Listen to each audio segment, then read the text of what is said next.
ABP माझाच्या मुद्द्याचं बोला या कार्यक्रमामध्ये आपल्या सर्वांचं स्वागत। मुद्द्याचं बोलाच्या आजच्या भागामध्ये आम्ही आलोय मावळ मतदारसंघात।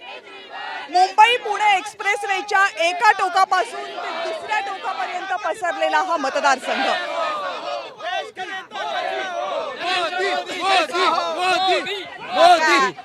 अरे आपण मुद्द्याचं बोलायला आलोय ना मोदी। अहो पण राजकीय सभा आहे का मोदी? कमाल आहे काका आता। शांत शांत शांत, घोषणांसाठी कार्यक्रम नाहीये। प्लीज शांत राहा, प्लीज शांत राहा, प्लीज शांत राहा।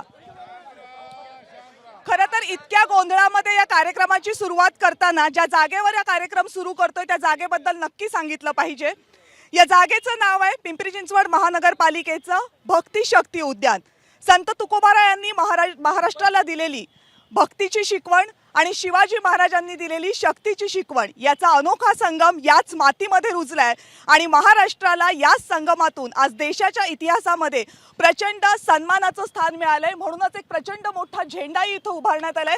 इतक्या सुंदर जागेवर आज या कार्यक्रमाचं आयोजन करता आलंय, त्यामुळे मला असं वाटतंय की आज इतक्या चांगल्या विचारांच्या जागेवर जर आपण या कार्यक्रमाचं आयोजन करत असू तर मुद्देही तितक्याच व्यवस्थितपणे येऊ द्यात।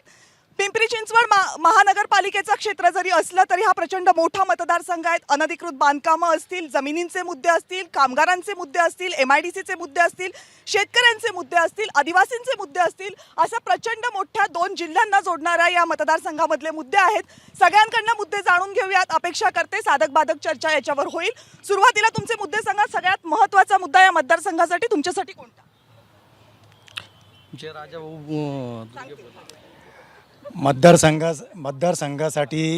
मतदारसंघ हा शिवसेनेचे आमचे जे खासदार आहेत त्यांच्याकडे आहे, त्यामुळं इथं प्रचंड व्यवस्थितरित्या कामं झालेली आहेत।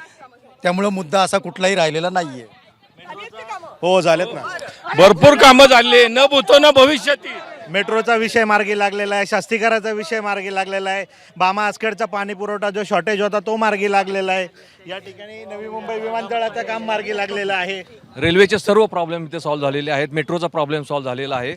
रेल्वेसाठी स्टॉप इथं बऱ्याचपैकी देण्यात आलेले आहेत आणि पनवेलपर्यंत नवी रुंदीकरणाचं आणि 4 पदरीकरणाचं काम चालू आहे। 6 लेनचं काम चालू आहे। आमच्या कामाचा तुम्ही सगळ्यात पहिल्यांदा उल्लेख केला की इतका मान जो दिला गेलाय ते आमच्या सरकारनेच मान दिलेला आहे। महिला सक्षमीकरण झालेलं आहे। शिंदे सरकार जी काही कामं करत आहे ती एकदम उत्तम प्रकारे चालू आहेत। बरं, तुम्ही या मतदारसंघाचं एकदा नेतृत्व पण करण्याचा प्रयत्न केलात, निवडणूक लढलेली आहेत, सगळे म्हणतात कामं झालेत, नवी मुंबई विमानतळापासून ते पिंपरी चिंचवड पर्यंत कामं झालीत का?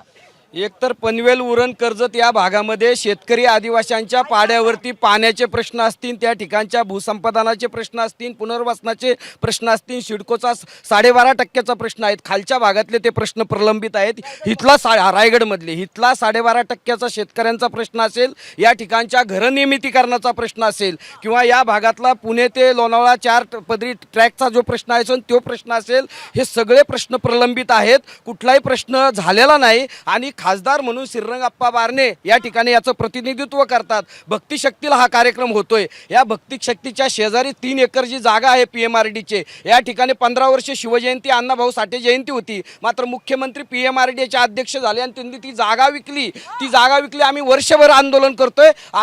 मुख्यमंत्र्यांनी इथं शासन आपल्या दारी या कार्यक्रमाला ते आले आणि सांगितलं हे सरकार तुमचं आहे, हे महिवाल साहेब देऊन टाका ही शिवजयंती जागा। मात्र नंतर मुख्यमंत्र्यांनी सहीने आदर काढला की बिल्डरांना जागा द्या। आम्ही सर्व शहराच्या वतीने मागणी करतोय की ही जागा मिळली पाहिजे म्हणून। आणखी एक महत्त्वाचा मुद्दा आहे, सगळ्यात महत्त्वाचं म्हणजे भाजप असेल, शिवसेना असेल आणि आत्ताची राष्ट्रवादी असेल, इथल्या पिंपरी चिंचवड मधल्या थेरगाव असेल, राहटणी असेल, वाल्हेकरवाडी असेल, बिजलीनगर असेल, इथे प्राधिकरणाच्या जागेमध्ये प्रचंड बांधकामं झाले असते ना, ते नियमित केले नाहीत। ह्याच श्रीरंगाप्पा बारणेंनी ह्याच अनधिकृत बांधकामाचं राजकारण करत ते सत्तेत आले, परंतु तो प्रश्न सोडू शकले नाहीत, हे यांचा अपयश आहे। काय ते म्हणतात CMनी जागा देऊन टाकली आमची, शिवजयंती साजरी करण्याची दिली का? माहित नाही। त्या संदर्भात गेले अनेक दिवस या ठिकाणी पिंपरी चिंचवड शहर दिले का पण खरोखर? तर मला बोलू द्या ना, म्हणजे पार्श्वभूमी सांगतो मी. नाही ते मुळात मी आंदोलनात सहभागी, आम्ही राष्ट्रवादी काँग्रेस सुद्धा आणि सगळेच पक्ष आंदोलन म्हणजे भाजप सुद्धा आंदोलनात सहभागी होते. आणि त्यावेळेस आमची सर्व पक्षाची मागणी होती की ही जागा जी आहे या पिंपरी चिंचवड शहरातल्या ज्या गरजा आहेत, विशेषतः निगडी आणि या भागातल्या लोकांच्या जमिनी या परिसरामध्ये प्राधिकरणाने संपादित केल्या. त्याच्यामुळे ही जागा शिवजयंती असेल की वेगवेगळे राहायला पाहिजे. ही राहायला पाहिजे. बरं, आता प्रश्न असा आहे की हा सगळा परिसर जागांसाठीच प्रामुख्यानं चर्चेत असतो कायम, आणि सीएमनीच म्हणे जागा इथली देऊन टाकली मोक्याची. सीएम साहेबांनी ही जागा अलॉट केलेली नाही. ज्यावेळी ह्याची निविदा प्रसिद्ध झाली की ही जागा नाही, ह्याच्या समोरील असलेला भूखंड त्यांना विचारा, ह्याच्या समोर असलेला भूखंड याचा लिलाव झाला. लिलाव करण्याच्या वेळी लिलाव करण्याच्या नावावेळी छत्रपती शिवाजी महाराज 100% परत जागाही भेटणार. प्रकरण प्रलंबित आहे आणि त्या बिल्डराचं काम बंद आहे. मारुती भापकरांनी जे 4 मुद्दे सांगितले त्यात सगळ्यात महत्त्वाचा मुद्दा ते म्हणतात की 12.5% विषय. 12.5% विषय माननीय मुख्यमंत्री देवेंद्र फडणवीस असताना त्यांनी जी त्यावेळेस कॅबिनेटमध्ये विषय झाला, GR कडनं बाकी आहे. त्याचबरोबर 12.5% विषय मी प्राधिकरणाचा अध्यक्ष असताना आपण तो टोटल GR झालाय. आता सुद्धा 15 दिवसात तो विषय मिटणार. हा, बरं, काय मुद्दा आहे तुमचा? विजय पुरवठ्याबद्दल होत नाहीये. नाही होत नाहीये, बऱ्याच प्रमाणात विस्कळीत पण आहे. हे काय आहे? मॅडम, आता सध्या पिंपरी चिंचवडमध्ये सर्वात मोठा जो SRA प्रोजेक्ट आहे हे बिल्डर, खासदार, आमदार यांचेच करतात आणि जनतेला बेघर करण्याचा यांचा डाव आहे. मॅडम, आपली महानगरपालिका आपल्या आशिया खंडातली एक कालची सर्व श्रीमंत महानगरपालिका, 7,000 कोटीचा अर्थसंकल्प असलेली अर्थसंकल्प आहे. 2017 साली देवेंद्र फडणवीस इथं आले, ते म्हटले आपलं पिंपरी चिंचवड शहर शांघाई शहर करू. इथं अक्षरशः 7 वर्षानंतर PMRDतल्या प्रधानमंत्री आवास योजनेच्या अंतर्गत जी घरं दिली ती सुद्धा पूर्णपणे दिलेली नाहीये. 2.5 लाखांचा जो विषय होता ते सुद्धा बंद झालेला आहे. रेल्वेचं चौपदरीकरण जे व्हायला पाहिजे ते झालेलं नाहीये. शिक्षणाचं बाजारीकरण होत आहे, आरोग्याचं खासगीकरण होत आहे. असे अनेक प्रश्न या ठिकाणी इथं प्रलंबित आहेत. ओसरी मतदारसंघाची कचऱ्याची दयनीय अवस्था आहे, रस्त्याची दुरुस्ती होत नाहीये, महानगरपालिकेला मिनी एसू म्हणतात ते नाही आहे आजपर्यंत. मग ही सोय कधी होणार? आज नद्यांचं प्रदूषण एवढं झालेलं आहे. इंद्रायणी पाहुणा मुळा याच्यावर आज मागच्या वेळेस 24 कोटी रुपये खर्च केले जलभरणीवरती, पण अद्याप त्याचं काम झालेलं नाही. आता पुन्हा तीच परिस्थिती निर्माण झाली आहे. रेल्वेचा विषय आहे, MIDCचा विषय आहे, कामगारांचा विषय आहे.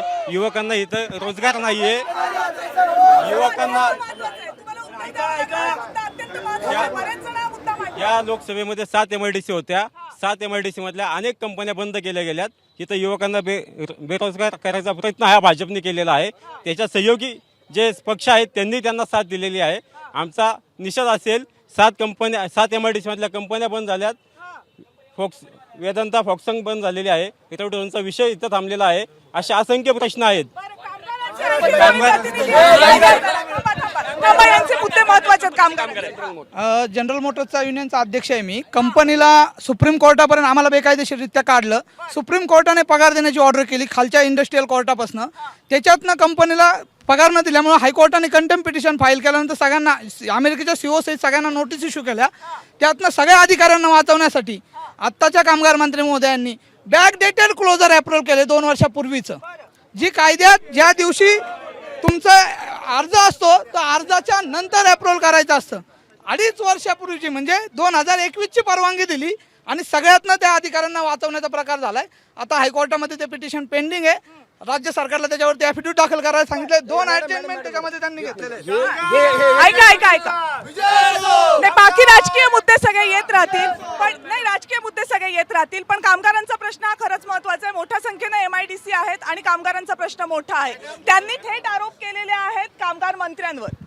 कसं आहे, खरं म्हणजे या पिंपरी चिंचवड शहराची ओळखच ही औद्योगिक नगरी म्हणून होती.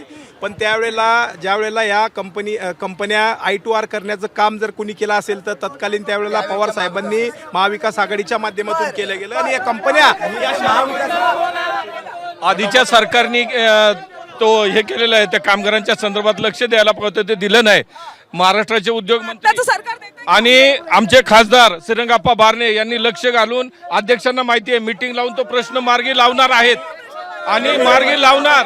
उद्योग मंत्री स्वतः तळेगाव या ठिकाणी भेट देऊन आंदोलनस्थळी भेट दिली आणि पत्रकार परिषद घेऊन ते म्हणतात प्रकल्प बाहेर चालले तिथून. प्रकल्प हे पूर्वीच्या सरकारमध्ये असताना बाहेर गेलेले आहेत. आत्ताच्या सरकारमध्ये असताना कंपनीला कामगारांना सहकार्य केलेले होंडाई कंपनी त्याच्या जागी पण ते म्हणतात घेत नाहीत आम्हाला. त्यांना रुजू करून घेणार आहे. उद्योग शब्द दिलेला आहे, प्रश्न सोडवणार आहे.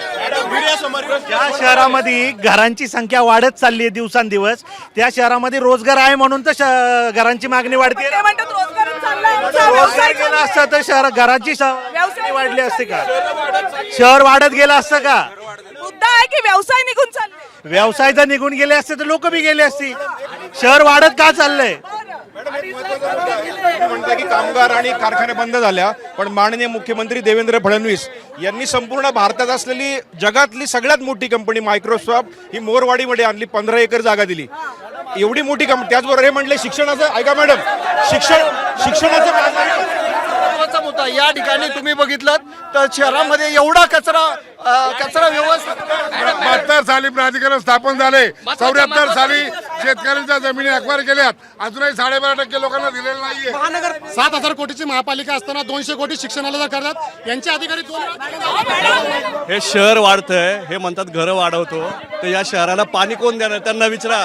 24 तास पाणी देणार होते, 24 तास पाण्याचं काय झालं? 24 तास पाणी देणार होते. पाण्याचा प्रश्न का 24 तास पाणी होऊ शकत? पाणी म्हणत ते म्हणतात घरं वाढतायत, पाण्याचं हे पहा, एक मिनिट नीट ऐका. 24 तास पाणी हा विषय ज्या वेळेस शहर छोटं होतं, लोकसंख्या कमी होती, त्यावेळेस ते शक्य होतं. लोकसंख्या वाढत चाललेली आहे. आज 30 लाख क्रॉस झाले. आणि ऐकून घ्या ना, एक मिनिट ऐका, आवाज ऐका ना. मग पाण्याचा प्रश्न आहे, पाणी पुरवलं पाहिजे की नाही? एक दिवसाआड पाणी दिलं तरच पुरेल. 25 वर्ष पाणी पुरवण्याचं नियोजन हे भाजप करतोय. आम्ही भामा आस्केटवरनं पाणी आणलं. मग प्रश्न असा आहे, बरं, प्रश्न त्यांनी वाट लावली पाण्याची. म्हणजे याचा अर्थ या शहराला एक दिवस आड पाणी पुरवठा होणार आहे. एक दिवस आड आत्ता चालू आहे, परंतु हे नियोजन पुढच्या 25 वर्षापर्यंत पाणी पुरवायचंय. उत्तर घ्या. ऐका ना, स्मार्ट सिटीमध्ये पिंपरी चिंचवडमध्ये स्मार्ट सिटीमध्ये हजारो कोटीचं बजेट खर्च केलं, पण आज कुठेही शहर स्मार्ट दिसत नाहीये. सगळीकडं म्हणजे दलदल आहे, सगळीकडं अनधिकृत बांधकाम झालेलं आहे, सगळीकडे रस्त्यांवरती टपरे आहेत आणि 24/7 पाणी असेल, सीसीटीव्ही कॅमेरे असतील आणि 25 वर्ष एक दिवस आड पाणी पुरवठा. हो, 25 वर्ष नाही, आज 2014 पासून जेव्हा भारतीय जनता पार्टीचं या ठिकाणी जेव्हापासून सत्ता आली तेव्हापासून दिवसाआड पाणी आहे. आम्ही असताना माझ्या स्वतःच्या वॉर्डमध्ये 24/7 जैन पेटीचं खाजगीकरण करण्याचा डाव, जैन पेटी हे खाजगीकरण करून अदानीला द्यायचंय. हा घाट त्यांचा चालू आहे. त्याच्याने अंमली पदार्थांचं सप्लाय पुन्हा इथं होणार आहे. माझी युवक पिढी त्याच्यामध्ये बर्बाद होणार आहे. माझ्या युवकांना बर्बाद करायचं काम या भाजपने केलेलं आहे आणि या भाजपला सत्तेतनं पाय उतर केल्याशिवाय सामान्य जनता आणि युवक हे शांत बसणार नाही. जसं अदानींनी अहमदाबादचं बंदर अदानींना दिलंय, तसं उरणचं पण बंदर अदानीला देण्याचा घाट आहे. मी विचारते तो मुद्दा सांग, कारण तू तरुण भाऊ आहेस म्हणून तुला विचारते. काय अंमली पदार्थांचा खरंच इथे प्रादुर्भाव वाढला? तरुण पिढी आहे, भरपूर वाढलेला आहे. अनेक इथं बिल्डर, आमदार, खासदारांचे, नगरसेवकांचे रूफटॉप हॉटेल चालू आहेत. ह्याला मान्यता कोण देते? हे मान्यता कोण देते? हा महत्वाचा प्रश्न आहे. इथं आयटीचा कामगार भरपूर, इथं आयटी वरून या भागातला पिंपरी चिंचवड शहरातून हिंजवडी चाकणला जाणारा युवा वर्ग भरपूर आहे. ह्यांनी जी आपली वाहतूक व्यवस्था आहे ती सुधारण्यासाठी काय केले का? काहीच केलेलं नाहीये. आणि महत्वाचा 2017 नंतर सर्वात महत्वाचा टक्केवारी, महानगरपालिकेतली टक्केवारी. मग रंगे हात सभापती यांचं पकडलं गेलंय. रंगे हात. या पिंपरी चिंचवड शहरात भाजपने हा मोठा ब्रिज केलेला आहे. निगडीपर्यंत मेट्रो सँक्शन झालेली आहे आणि इथे भोसरीमध्ये मुद्द्यावर बोला. ते म्हणतात भ्रष्टाचार, महानगरपालिकेत टक्केवारी, अंमली पदार्थांचा विळखा, वाहतूक कोंडीचा प्रश्न. ते हे सर्व कामं सुरळीत चालले. खोटं बोला, रेटून बोला, विरोधकांचं काम आहे. कोंडीचा प्रश्न सोडवण्याकरता निगडीपर्यंत मेट्रो आलेली आहे. पिंपरी चिंचवडमध्ये प्रत्येक नागरिकांसाठी, प्रत्येक महिलांसाठी आणि सर्व सोयी नियुक्त कामं चाललेली आहेत. आता वर्षात हा पूल नव्हता, हा पूल झालाय. आज तुम्ही पाहिलं ना, अंमली रात्री 10 वाजता पदार्थ सुद्धा- अंमली पदार्थावर तर आपनी बोलावंच नाही. दिल्लीमध्ये त्यांचा मुख्यमंत्री आहे. तिथे काय परिस्थिती आहे अंमली पदार्थांची आणि प्रदूषणाची हे त्यांना पहिले विचारा. दोन मंत्री आणि जेलमध्ये आहेत. इथे आपल्या पिंपरी चिंचवडमध्ये मतदारसंघाचा प्रश्न आहे की नाही? आमच्या पिंपरी चिंचवडमध्ये रात्री 11 नंतर असं हे केलं की सगळे हॉटेल कंपल्सरी बंद करतात. त्यामुळे आपण त्याच्यावर पावलं उचलतोय. हे सगळे भय आणि भ्रष्टाचार मुक्त शहर करू अशा प्रकारे यांचं अभिवचन होतं. लोकसभेला देखील वचन होतं. मात्र यांनी एवढा प्रचंड 5 वर्षात भ्रष्टाचार केला आणि त्या विरोधामध्ये अजितदादा गटाचे त्यावेळेच्या लोकांनी तक्रारी केल्या. श्रीरंग बारणे देखील विरोधात होते, त्यांनी तक्रारी केल्या आणि आता हे एक झालेत आणि त्यामुळे सगळ्याला पांघरून घालतात. मॅडम, दुसरा मुद्दा ह्या कामगारांचा महिलांचे मुद्दे जर काही वर्णम जनहितम ध्येयम असं त्यांचं ब्रीदवाक्य असतं. आणि त्याच वेळेला जेव्हा लोकप्रतिनिधी आणि प्रशासन हे जे आपण म्हणतो ना की एकत्र काम करायला पाहिजे, प्रशासनाचे लोकांचा कशा पद्धतीनं ते अपमान करतात हा एक मुद्दा. आणि मीडिया बाबतीत तर विचारायलाच नको. दहशत आहे का मतदारसंघात? खूप जास्त दहशतवादीच आहेत म्हणूनच तर ते अशा पद्धतीचं आहे. आणि दुसरा महत्वाचा मुद्दा असा आहे की ज्या मुद्द्यांवर प्रत्येक वेळेला जे प्रचाराचे वारंवार तेच मुद्दे घेतात, हिंदुत्व म्हणतात, विकासाच्या मुद्द्यावर भ्रष्टाचार झालेत, त्यांचेच नाही की नगरसेवक हे जे रस्त्याच्या नावानं बॉम्ब मारतात ना, तर हे ब्रिज बघा, विकास पुरुष अजितदादाच्या नेतृत्वाने हे सगळं शहर उभं केलेलं आहे. आणि पाण्याच्या नावानं हे जे बॉम्बा मारतात, पण मला सांगा, नाही अरे थांबा जरा, पाण्याच्या नावाने ऐकेन जरा घोषणा थांबवा, आधी घोषणा थांबवा. या एकदा बघू तुमची घोषणा परत एकदा. विकासाचा एकच वादा अजितदादा, अजितदादा. मग विकास ऐका, विकासाचा एकच वादा, पण त्यांचा मुलगा निवडून का नाही आला? संपूर्ण मतदारसंघाचा जर विचार केला तर मिळालेला कमी वेळेचा अवधी आणि खऱ्या अर्थानं राजकारणामध्ये दादा 91 पासून आहेत. जाणत्या अजाणतेपणे दुखावलेल्या लोकांनी या संधीचा फायदा घेण्याचा प्रयत्न केला, म्हणून ते अपयश आलं. ते अपयश दादांच्या कामावर आलेलं नाही. आज सुद्धा दादा या शहराविषयी खडा माहिती असणार आहे. हे सगळे पक्ष आहेत. मॅडम एक मिनिट बापकर साहेब तुम्ही बोलताना आम्ही बोलतो का? बापकर साहेब तुम्ही बोलताना आम्ही बोलतो का?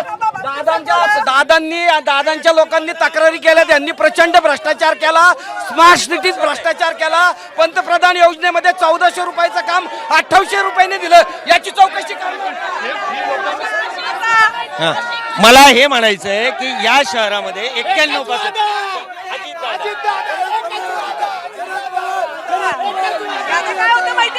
यानं काय होतं माहितीये का? तुमच्याकडे उत्तर नाहीये, तुमच्याकडे उत्तर नाहीये म्हणून ओरडता का? हा, तुमच्याकडे उत्तर असेल तर उत्तर द्या, ओरडून उत्तर थांबवू नका. या शहरामध्ये 91 पासून दादांनी सक्रिय राजकारण केलं आणि 2002 पासून 2007. पण त्यांचा मुद्दा असा आहे की 2 महिन्यांपूर्वी 4 महिन्यांपूर्वी तुम्ही ज्यांच्या विरोधामध्ये तक्रारी करत होतात, आता त्यांची बाजू, त्यांची चौकशी दादांनी या महापालिकेत लावली. दादांनी पालकमंत्री म्हणून चौकशी लावली. मॅडम, ह्या शहराचा विकास कैलासवासी लक्ष्मणभाऊ जगताप. मी काय म्हणते, त्यांचा मुद्दा ऐका तुम्ही. त्यांचं म्हणणं आहे की ते सगळे दादांचे कार्यकर्ते तुमच्या विरोधात भ्रष्टाचाराची तक्रारी करत होते. आता त्यांनी तक्रारी केलेल्या नाही, त्यांना आमच्याबद्दल काही तक्रारी आल्या नाही त्या, त्यामुळे अजितदादा आमच्या बरोबर आहे आणि आमच्या बरोबरच राहणार. आता एक मिनिट, राष्ट्रवादीचे अध्यक्ष आहे पण आधी आमचे बीजेपीचे नगरसेवक होते. एक मिनिट हो सर, एक मिनिट थांबा. ऐका, आता एक मिनिट, अजितदादा आमच्या बरोबर आहेत का? तर आहेत. शिवसेना शिंदे गट आमच्या बरोबर आहे का? आहे. एक मिनिट मी तुम्हाला सांगतो, भारतीय जनता पार्टी ही हिंदुत्व मानणारी पार्टी आहे आणि जो ऐका ना, जो कोणी हिंदुत्व मानेल, जो कोणी भारताचा विचार करेल, सगळं आमचं असेल. ऐका, पार्थ पवारांचा प्रचार करणार का आता? कोण पार्थ पवारांचा प्रचार करणार का? हे पहा, आम्हाला मोदी साहेबांकडनं इथं जो उमेदवार दिला जाईल पार्थ पवार असतील तर प्रचार पण उमेदवार दिला जाईल, जो उमेदवार दिला जाईल त्याचा आम्ही प्रचार करणार. आप्पांच्या इतकं काम आजपर्यंत कुणी केलं नाही. आप्पाच्या शेवटपर्यंत खासदार राहणार.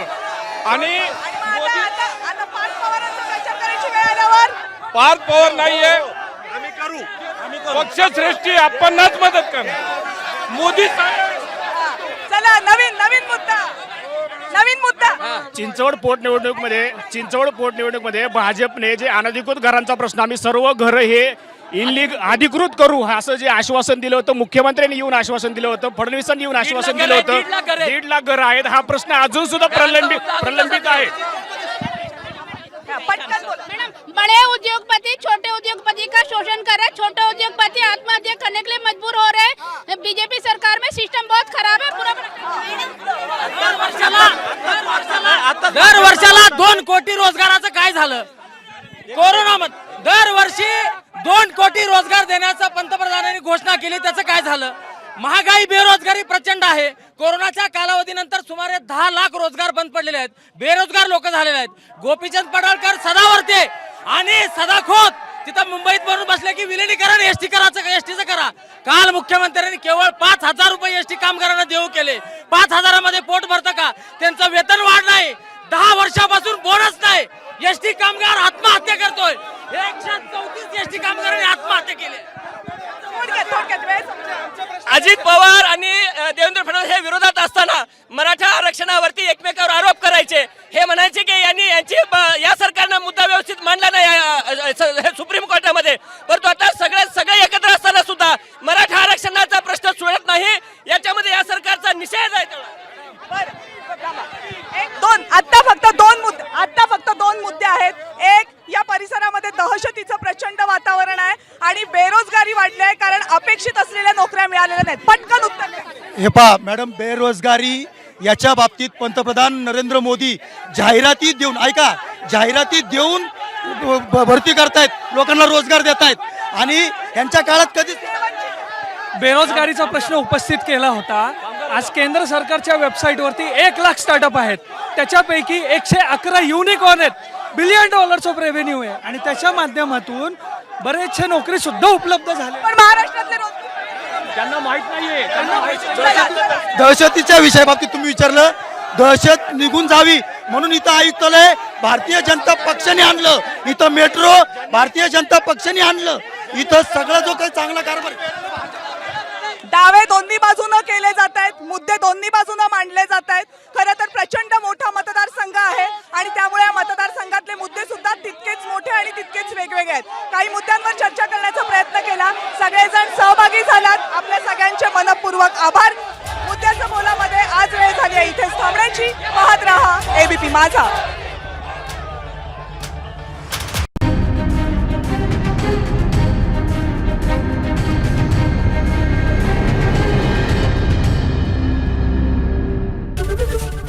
एबीपी माझा, उघडा डोळे बघा नीट.